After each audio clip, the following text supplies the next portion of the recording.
گرنگە کە باسیەم پرسە بکەین بۆچی دادگای فیدراڵی یەکلاکردنەوەی پرسی کورسی کۆتاکان دواخست بۆچی دەڵێکە یاخود کۆمیسیۆن داوایەکی وا لە حکوومەتی هەرێمی کوردستان و سەرۆکایەتی هەرێمی کوردستان ئەکات بۆ دواخستنی هەڵبژاردنەکان دەمانوێت گفتوگۆی زیاتر بکەین سەبارەت بەم بابەتە میوانمان هیمداد سەباح ئەندامی خولی پێنجەمی پەرلەمانی کوردستان لەگەڵمانە بێت و وەڵامدەری پرسیارەکانمانە بێت بەخێر هاتن زۆر سپاس بۆ جەنابێت پێش هەموو شتێک با بزانین چۆن ئەڕواننە ئەم داوایی کۆمیسیۆن کە داوای کردووە هەڵبژاردن دوا بخرێت و ئێستا ئامادەی ئەوەی نییە کە هەڵبژاردن ئەنجام بدات. بەڵێ خۆی لە سەرەتادا ئێمە تێڕێوانینمان ئەوە بوو کە پرسی کۆتاکان بەڕاستی لەو شێوەیە و لەو بابەتە نەبوو کە ئەمڕۆکە بەو شێوەیە زەق کراوە و بەڕێی ئێمە پرسی کۆتاکان دەتواندرا بە شێوەیەکی تر لە ناوخۆییدا حەل بکرێ نەچێتە با بڵێن دادگای فیدراڵی عێراق و چونکە تا لە سەرەتاوە ئێمە دەمانزانی ئەگەر دادگای فیدراڵی عێراق هەستێ بەو کارەوە سەبارەت بە پەرلەمانی کوردستان و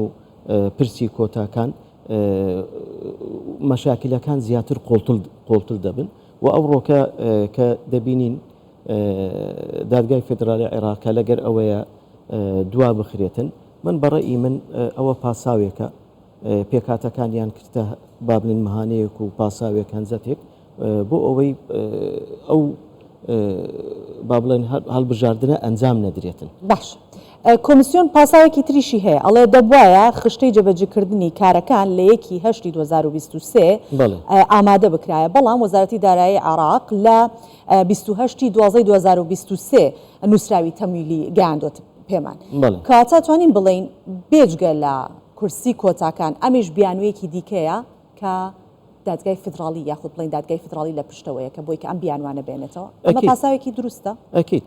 ئەکید ینی پاساوێکی تەبان دروست نییە چونکە ئەگەر بە حەقیقی ینی ئامانجیان هەڵبژاردن باە ئامانجیان دووبارە ئاکتیفکردن و چالاکردنەوەی پەرلەمانی کوردستان باە دەکرا ئەم بابەتە پێشتر هەڵ بکرابە پێشتر ئاماژەی پێ بکرابە بەڵام نەخێر ینی ئێمە هەمومان دەزانین ئەمڕۆکە ئەو زەختەی ئەو فشارەی هەیە ئەمڕۆکە هەموو لەسەر حکوومەتی هەرێمی کوردستانە و لەسەر ئەو کابینەی حکوومەتی هەرێمی کوردستانە ئەو فشارەی ئەمڕۆکە کە دەکرێتن نەوەک مەسلەی بابەتی پێکاتەکان هیچ کات نەبوویتە مەشاکلێک هیچ کات نەبوویتە عرقەلەیەک بۆ هەرێمی کوردستان نەخێر پێکاتەی تورکمان پێکاتەی مەسیحیەکانی ئەو پێکاتەنی ئەمڕۆ لە هەرێمی کوردستانەدا هەر کات یاری دەربوونە بۆ پرۆسەی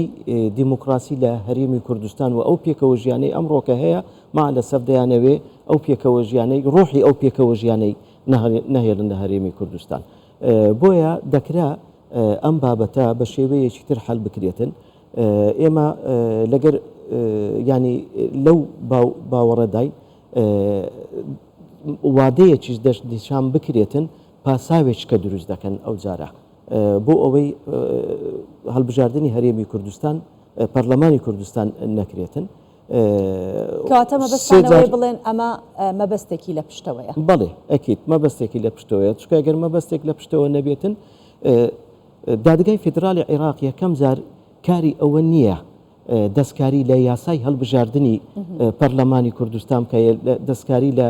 یاسای هەڵبژاردن بکە یاسای هەڵبژاردن لە 1992 کە بە 5 کۆتای مەسیحی دانراوە پاشان هەموار کرایتەوە بۆ 11 کورسی و 5 تورکمان ئیزافە کرای لەگەر یەکی ئەرمەن و لەسەر یەک بازنەیە بەڵام ئێستا دادگای فیدراڵی عێراق نەک بە تەئخیرکردن و ئەوەی بەڵکو دەستێوەردانێکی زۆر جددی گۆڕانکاری دەیەوێ بکاتن لە ینی لە یاسای هەڵبژاردننیش ئەوەش یاسایی نییە چونکە کاری دادگای فیدراڵی عێراق ئەوە نییە حەسمکردنی قەوانینە نەک دەستێوەردان لە یاسای ئەو یاسایەکە لە پەرلەمانی هەرێمی کوردستان دەرچووە. باشە بابینە سەر پرسی کورسی کۆتاکان بڵێ ئەو هەوڵانەی کە دژ با بڵێن کورسی کۆتاکان هەبوو ئەکرێ بڵین هەندێک لایەن هەوڵیاندا کە دژ بە کورسی کۆتاکان گیر و گرفتێک دروست بکەن بۆی کە ئەم ئامانجە بێتە دی و هەڵبژاردن دوا بکەوێت. خۆی من لە پێشتری لە چەند لێدوانێکمدا وام وتووە پێکاتەکانیان کردە پاساوێک لەبەرەوەی چەند لایەنێک چەند حزبێک دەنگدەرانی خۆیان لەدەستدا بوو کێشە و گرفتی ناوخۆییان هەبوو و ئامادەکاریان نەبوو بۆ ئەوەی هەڵبژاردن بکرێ دەیانویست دوا بخرێتن بۆیە پێکاتەکانیان کردە پاساوێک دەکرا ڕاستەوەیە لە پێکاتەکان احتیمالەیە لە هەندێک حزبی پێکاتەی لە هەندێک پەرلەمانتاری پێکاتەی بەلکو لە ئەدای ملاحەزە هەبێتن شتێ ینی نقطەیان لەسەر هەبێتن بەڵام ئەوە ناکرێت لەسەر پێکاتەیەک بیکاتە بە نقطەیەکی گەورە و بیکەنە بە نقطەیەکی وا کە پرۆسەیەکی دەموکراسی کە مەشروعی مافی هەموو هاوڵاتیانی هەرێمی کوردستانە دوا بخرێتن بۆیە ئێمە لەگەر ئەوەی ئەو کێشە و گرفتانەی کە ئەمڕۆکە لە هەرێمی کوردستان هەیە دەکرێتن بە مصالحەیەکی نیشتیمانی هەموو ئەحزابەکان تێکرار بە دووبارە بەیەکەوە دابنیشن کێشە و گرفتی ناوخۆیی لە ناوخۆیی هەڵ بکەین نەک بە دادگای فیدرالی عێراق. باش کەواتە ئەتوانین بڵین ئەمە بڕیارێکی سیاسیە بەڵام کەڤەری دادگای فیدرالی پێوەکراوە یاخود نا ئەمە کێشەیەکی تەکنیکیە کە کۆمیسیۆن هەیەت. لا نەخێر من لەگەر بڕوان ناکەم کێشەیەکی تەکنیکی ئەتوانێت کۆمیسیۆن هەڵبژاردنەکان لە کاتی خۆی ئەنجامدا ئەگەر بێت ئەگەر هیچ پاڵنەرێکی لە پشتەوە نەبێت. ئێستا حالیان تەمویلی هەڵبژاردن تەمویلیش کراوە ینی پارەش حازرە خۆی 25 شوبات بوو ڕاستە 25 شوبات پێڕاناگات چکە خەراری پێکاتەکان تەزیل کرا بۆ 21 ئەو مانگە ناکرێت ڕاستە ینی کۆمیسیۆن لەکەم کەم 5 مانگی دەیەوێت ئەویش دەکەوتە مانجی 6 بەڵام من بڕوا ناکەم مانجی 6 ئەمە ئەنجام بدرێت چونکە کێشەیەکە کێشەیەکی سیاسی ناوخۆیی و ئەقلیمیە ئەوە دەبی چارەسەر بکرێت ما لە سەف دادگای فیدرالی عێراقیش